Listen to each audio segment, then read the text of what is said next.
प्रिय विद्यार्थियों, आज हम अध्ययन करेंगे निर्मला उपन्यास जो कि मुंशी प्रेमचंद द्वारा लिखा गया है, उसका 14वां भाग। विगत भाग में हमने देखा कि डॉक्टर और सुधा निर्मला के साथ जो घटित हुआ उस घटना पर चर्चा करते हैं और डॉक्टर साहब बहुत दुखी हो जाते हैं और बेचैन रहते हैं। अगले भाग में, इस 14वें भाग में हम देखेंगे कि निर्मला एक कन्या को जन्म दे देती है और उधर कृष्णा का विवाह, जो कि निर्मला की छोटी बहन है, तय हो जाती है। उधर तोताराम का मकान नीलाम हो जाता है।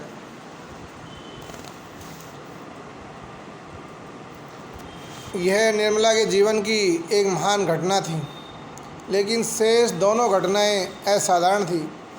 कृष्णा का विवाह ऐसे संपन्न कराने में क्यों कर ठीक हुआ, यह वह विचार कर रही थी। वो सोचती थी कि माता के पास तो एक कौड़ी भी नहीं थी, और इधर बूढ़े सिन्हा साहब जो अब पेंशन लेकर घर आ गए थे, जो बिरादरी में महालोभी के नाम से मशहूर थे, अपने पुत्र का विवाह ऐसे दरिद्र घराने में कैसे कर रहे थे, ये उसके समझ में नहीं आ रहा था और वो विश्वास नहीं कर पा रही थी। इससे भी बड़ी आश्चर्य की बात थी कि मुंशी जी के मकान नीलाम हो रहा था। लोग बाग उन्हें बड़ा आदमी और पैसे वाला समझते थे, लेकिन मुंशी जी ने एक महाजन से कर्ज लेकर एक गांव में रहन में रख रखा था।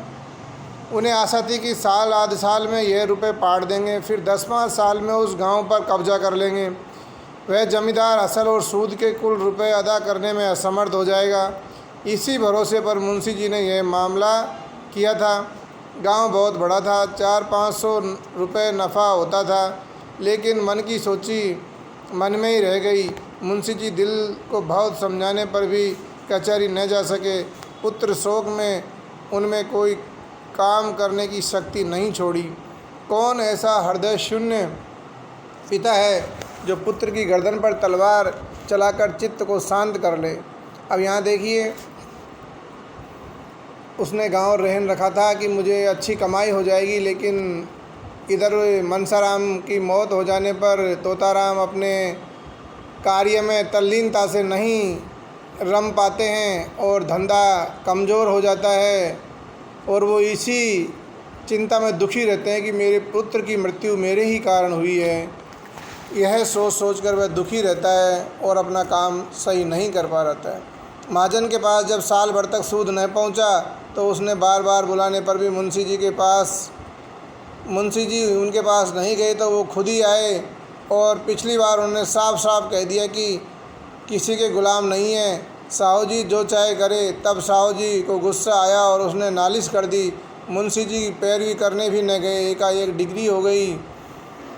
यहाँ घर में रुपए कहाँ रखे थे, इतने ही दिनों में मुंशी जी की साख भी उठ गई थी। वह रुपए का कोई प्रबंध न कर सके। आखिर मकान नीलाम पर चढ़ गया। निर्मला शोर में थी। यह खबर सुनी तो कलेजा सन्न हो गया। जीवन में कोई सुख न होने पर भी धनाभाव की चिंताओं से मुक्त थी। धन मानव जीवन में अगर सर्वप्रधान वस्तु नहीं, तो वह उसके बहुत निकट की वस्तु भी है। अब और अभावों के साथ यह चिंता भी उसके सर सवार हुई। उसने दाई द्वारा कहला भेजा कि मेरे सब गहने बेचकर घर को बचा लीजिए, लेकिन मुंशी जी ने यह प्रस्ताव किसी तरह स्वीकार न किया। उस दिन से मुंशी जी और भी चिंताग्रस्त रहने लगे। जिस घर का सुख भोगने के लिए उन्होंने विवाह किया था, वह अब अतीत की स्मृति मात्र था। वह मारे ग्लानि के अब निर्मला को अपना मुंह तक न दिखा सकते थे। उन्हें अब उनके अन्याय का अनुमान हो रहा था जो उन्होंने निर्मला के साथ किया था, और कन्या के जन्म ने तो रही सही कसर भी पूरी कर दी, सर्वनाश ही कर डाला। 12वें दिन सोर से निकलकर निर्मला नवजात को अपने गोद में लेकर वकील साहब के पास प्रसन्नचित होकर के जाती है और बालिका को हृदय से लगाए सारी चिंताओं को भूल जाती है। हर्ष प्रदीप्त नेत्रों से मातृत्व के उद्गार ने उसके सारे क्लेश दूर कर दिए थे। वह शिशु को पति की गोद में देकर निहाल हो जाना चाहती थी, लेकिन मुंशी जी कन्या को देखकर स्वयं उठे। गोद लेने के लिए उनका हृदय उलसा नहीं, पर उन्होंने एक बार उसे करुण नेत्रों से देखा और फिर सिर झुका लिया। शिशु की सूरत मनसाराम से बिल्कुल मिलती थी। निर्मला ने उनके मन का भाव समझा। निर्मला जब तोताराम ने बच्ची को अपनी गोद में नहीं लिया तो कुछ और ही समझ बैठती है और वह सोचता है कि ये कन्या को बोझ समझता है। वह कहती है कि मैं तुम्हारा इस पर साया भी नहीं पड़ने दूंगी। जिस रतन को मैंने इतनी तपस्या के बाद पाया है उसका निरादर करते हुए तुम्हारा हृदय फट नहीं जाता। वह उसी क्षण शिशु को गोद में चिपकाते हुए अपने कमरे में चली गई और देर तक रोती रही। उसने पति की इस उदासीनता को समझने की जरा भी चेष्टा नहीं की, नहीं तो शायद वह इतना कठोर न समझती। उसके सिर पर उत्तरदायित्व का इतना भार कहाँ था जो उसके पति पर आ पड़ता था। वह सोचने की चेष्टा करती तो क्या इतना भी उसकी समझ में न आता। मुंशी जी को एक ही क्षण में अपनी भूल मालूम हो गई। माता का हृदय प्रेम से इतना अनुरक्त रहता है कि भविष्य की चिंता और बाधाएं उसे जरा भी भयभीत नहीं करती। उसे अपने अंतःकरण में एक अलौकिक शक्ति का अनुभव होता है जो बाधाओं को उनके सामने परास्त कर देती है। मुंशी जी दौड़े हुए घर में आए और शिशु को गोद में लेकर बोले, मुझे याद आता है मन साहब भी ऐसा ही था, बिल्कुल ऐसा ही था। देखिए, माता अपने पुत्र का स्नेह पाकर और उसे स्नेह देकर अपने जीवन को सार्थक समझती है। यहाँ निर्मला भी सारे आभाओं को भूल जाती है जब वो बच्ची को अपनी गोद में पाती है। माता का हृदय प्रेम में इतना अनुरक्त रहता है कि भविष्य की चिंता और बाधाओं की वह परवाह नहीं करता। लेकिन मुंशी जी को अपनी भूल का पश्चाताप होता है और वह दौड़ा हुआ अंदर जाता है और बच्ची को देखकर कहता है, ये तो अपना मनसा जैसा ही है, अपना मनसा जैसी है। निर्मला दीदी जी तो यह कहती है, मुंशी जी बिल्कुल वही बड़ी बड़ी आंखें, लाल लाल होठ, ईश्वर ने मुझे मेरा मनसाराम इस रूप में दे दिया। वही माथा, वही मुंह, वही हाथ पांव, ईश्वर तुम्हारी लीला अपार है। सहसा रुक्मिणी भी आ गई। मुंशी जी को देखते ही बोली, देखो बाबू, मनसाराम है कि नहीं? वही आया है, कोई लाख कहे मैं न मानूंगी, साफ मनसाराम है। साल भर के लगभग हो भी तो गया। मुंशी जी, भाई एक एक अंग मिलता है, बस भगवान ने मुझे मनसाराम दे दिया शिशु से। क्योरी तू मनसाराम ही है, छोड़कर जाने का नाम न लेना, नहीं फिर खींच लाऊंगा। कैसे निष्ठुर होकर भागे थे, आखिरकार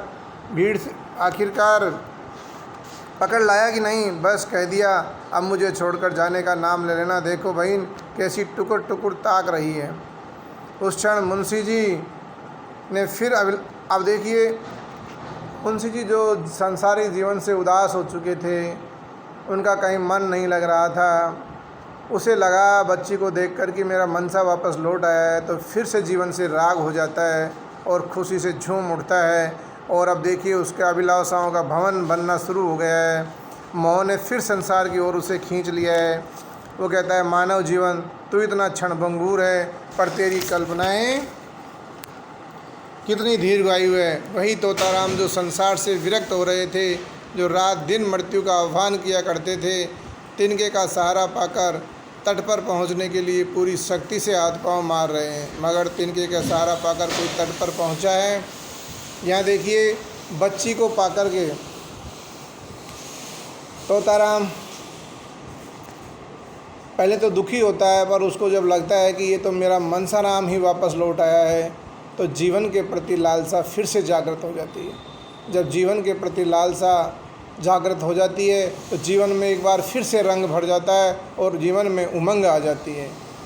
उमंग के साथ आदमी फिर से अपने कर्तव्य का पालन करने लगता है, अपनी जिम्मेदारियों को निभाने लगता है और जीवन की गाड़ी दौड़ने लगती है।